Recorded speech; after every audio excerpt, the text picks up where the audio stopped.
കുട്ടികൾക്കൊക്കെ ഇത്ര അടുത്ത് മാനുകളുമായിട്ട് കളിക്കാനും സല്ലപിക്കാനും പറ്റിയ ഒരിടം. ഈ അവധിക്കാലത്ത് അടിച്ചു പൊളിക്കാൻ പറ്റിയ ഒരു സ്ഥലമാണ്. തെന്മലയിലെ ഇക്കോ ടൂറിസം എന്ന് പറയുന്നത് വളരെ ഫേമസ് ആയിട്ടുള്ളതാണ്. ഒട്ടേറെ കാണാൻ പല കാഴ്ചകളുമൊക്കെ ഉണ്ടെങ്കിലും അതിലൊന്ന് എടുത്തു പറയേണ്ടത് ഈ ഡീർ പാർക്ക് തന്നെയാണ്. കൊല്ലം ജില്ലയിലെ ഈ തെന്മല ഇക്കോ ടൂറിസത്തിൻ്റെ ഭാഗമായുള്ള മാൻ പുനരധിവാസ കേന്ദ്രമാണിത്. കല്ലട നദിക്കരയിലെ നിബിഡ വനത്തിനുള്ളിൽ സ്ഥിതി ചെയ്യുന്ന പുള്ളിമാനുകളും മ്ലാവുകൾ എന്നിവയെ സ്വാഭാവികമായ ആവാസ വ്യവസ്ഥയിൽ കാണാനും മരവീട്, കുട്ടികളുടെ പാർക്ക് എന്നിവ ആസ്വദിക്കാനുമൊക്കെ ഇവിടെ നല്ല സൗകര്യങ്ങളുമുണ്ട്. കൊടും കാടിനുള്ളിൽ തന്നെയാണ് ഇവരെ പ്രത്യേകം ഒരു പുനരധിവസിപ്പിക്കുന്നത് എന്നുള്ളതാണ് ഏറ്റവും വലിയ പ്രത്യേകത. വനത്തിനുള്ളിൽ സ്വതന്ത്രമായി വിഹരിക്കുന്ന മാനുകളെ നമുക്ക് അടുത്ത് കാണാം. തെന്മല അണക്കെട്ട്, ബോട്ടിങ്, മറ്റുള്ള പല സംഭവങ്ങളും ഇതിനോടടുത്ത് തന്നെ നമുക്കുണ്ട്. ഈ ഒരു വരവിൽ പല കാഴ്ചകളും നമുക്ക് കണ്ടു മടങ്ങാം. രാജ്യത്തെ ആദ്യ ഇക്കോ ടൂറിസം കേന്ദ്രമായ കൊല്ലം തെന്മലയിൽ വിനോദസഞ്ചാരികൾക്ക് പ്രിയപ്പെട്ട ഒരിടം തന്നെയാണിത്. വനത്തിനുള്ളിൽ തന്നെയുള്ള പ്രത്യേക സ്ഥലത്താണ് ഈ പുള്ളിമാനുകളും മ്ലാവുകളുമൊക്കെ നമുക്ക് കാഴ്ചകളും വിരുന്നുകളൊക്കെ ഒരുക്കുന്നത്. ഇവിടെ കയറുന്നതിന് 50 രൂപ മാത്രം കൊടുത്താൽ മതി കേട്ടോ. വനമേഖലയിൽ പരിക്കേറ്റ നിലയിൽ കാണുന്ന പുള്ളിമാനുകളെയൊക്കെ സംരക്ഷിക്കുന്നതിന് വേണ്ടിയാണ് ഈ ഒരു സംഭവം ഇവിടെ തുടങ്ങിയിട്ടുള്ളത്. കൂട്ടിലിട്ട് വളർത്തുകയല്ല, വനത്തിനുള്ളിൽ തന്നെ സൃഷ്ടിച്ച ആവാസ വ്യവസ്ഥയിലാണ് പുള്ളിമാനുകളും മ്ലാവുകളും ഒക്കെ ഇവിടെയുള്ളത്.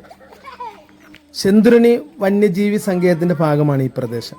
ഇക്കോ ടൂറിസം പദ്ധതിയുടെ ഭാഗമായിട്ടാണ് മാൻ പുനരധിവാസ കേന്ദ്രത്തിന്റെ പ്രവർത്തനമുള്ളത്.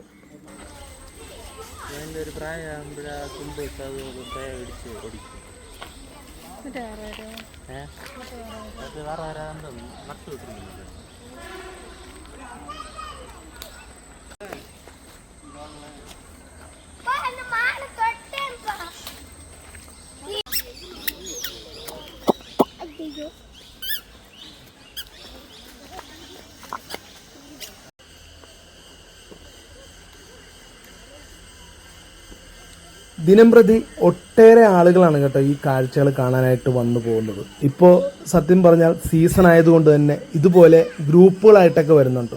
ഓരോ സ്ഥാപനങ്ങളിൽ നിന്നും അതുപോലെ തന്നെ ഫാമിലി ടൂറും എല്ലാം ഇവിടെ നമുക്ക് കാണാം. ഇതുപോലെ കുട്ടികൾക്ക് കളിക്കാനുള്ള ചെറിയൊരു പാർക്കും ഇതിനോടനുബന്ധിച്ച് തന്നെയുണ്ട് കേട്ടോ. ഇതുപോലെ വ്യത്യസ്തമായിട്ടുള്ള വലിയ വലിയ മരങ്ങളുമൊക്കെ ഇതിനകത്തുണ്ട്, വർഷങ്ങളായിട്ടുള്ള മരങ്ങളൊക്കെ. ഇതുപോലെ ഈ ചെറിയ കുട്ടികൾക്ക് വേണ്ടിയിട്ടുള്ള പാർക്കുകളാണെങ്കിൽ പോലും ഇവിടെ കാണുന്നത് വലിയവർക്കുൾപ്പെടെ ഊഞ്ഞാലാടുന്ന കാഴ്ചകളാണ്. അതിനകത്ത് പ്രത്യേകം എഴുതി വെച്ചിട്ടുണ്ട് കേട്ടോ. ഇങ്ങനെ ഇതിനകത്ത് കുട്ടി ഇത്ര വയസ്സിൽ താഴെയുള്ള 12 വയസ്സോ 10 വയസ്സോ താഴെയുള്ള കുട്ടികൾക്ക് മാത്രമേ കളിക്കാനുള്ളതാണിത്. പക്ഷേ കുട്ടികളെ മാറ്റി നിർത്തി അമ്മമാരാണ് അതിനകത്ത് ഊഞ്ഞാലാടുന്നതെന്ന് മാത്രമേ ഉള്ളൂ. അപ്പം അങ്ങനെ നമ്മൾ ശ്രദ്ധിക്കേണ്ട ഒരു കാര്യം എന്ന് പറഞ്ഞാൽ ഇത് തീർച്ചയായിട്ടും കുട്ടികൾക്ക് വേണ്ടിയിട്ടുള്ളതാണ്. അതുകൊണ്ട് തന്നെ അതിനുള്ള ആ ഒരു ബലവും ഇതൊക്കെ ഉണ്ടാകത്തുള്ളൂ. പക്ഷേ അതിനകത്ത് മുതിർന്നവർ കയറുമ്പോൾ നഷ്ടപ്പെടുന്നത് വരുന്ന കുട്ടികളുടെ ആ ഒരു ചാൻസാണ്. അവർ ഇത് നശിഞ്ഞു പോയി കഴിഞ്ഞാൽ ഇതിന് പുറകെ വരുന്ന കുട്ടികൾക്ക് കളിക്കാൻ പറ്റാത്ത അവസ്ഥയാകും. നമുക്ക് ഇതിന് പുറമെ ഈ കുറച്ച് പുറകിലേക്കൊക്കെ നടന്നു കഴിഞ്ഞാൽ നമുക്ക് ഇതുപോലെ നടന്ന് കുറച്ചും കൂടി കാഴ്ചകൾ കാണാനായിട്ട് സാധിക്കും.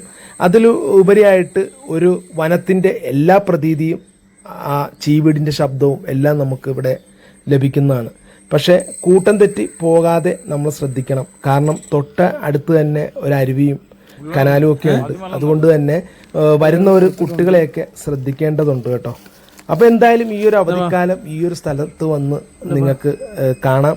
കുട്ടികൾക്കൊക്കെ ഭയങ്കരമായിട്ടത് ഇഷ്ടപ്പെടും.